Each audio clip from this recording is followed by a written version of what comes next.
I don't know what about you guys, but when your car lamp is dead, it could be very annoying.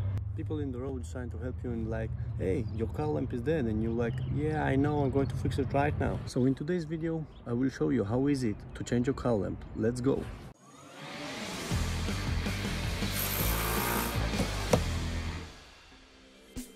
I can fix it with another video. You can see here that my front lamp is dead, so let's fix it. The first thing to do is to open your car hood, and you can do it by pulling out the handle under the steering wheel. Go to the front of your car and lift your hood up. You can do it by moving the holder to the left. Sorry for all the dirt in the car, I just had a rainy day. Now that we open the hood up, let's go to the next step. Your lamp will have a black cover. Just pull it out by pushing your finger on the clips. Now we are getting a closer look on the lamp. To release your lamp, you will need to pull out the grey metal holder.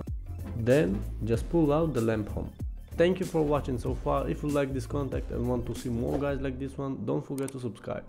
On this part, you will want to separate the lamp from the lamp home. Don't afraid to use some string, you will need it. Now go and grab your new lamp. I recommend to take the old lamp to the car parts store and compare it with the new lamp you buy. You can compare it by just putting both of them side by side. I'm always buying two lamps because I want one for backup.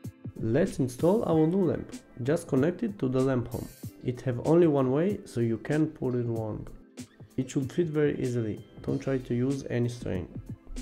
When you are putting back the lamp home, make sure that the three metal edges are in the right spot. It should fit perfectly. Don't forget the metal holder. Close it up that your lamp will not move at all. Don't try to use a lot of force, it can easily break or you can scratch the cables.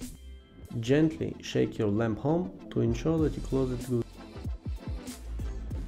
Zooming out, make sure to take the last part and put it correctly. This cover has two teeth and you need to put them in the two holes. After putting it in the holes, close the cover and you should hear a sound like this. Thank you very much for watching this video so far. I hope you enjoyed and leave a thumbs up. Let me know in the comment below how it was for you.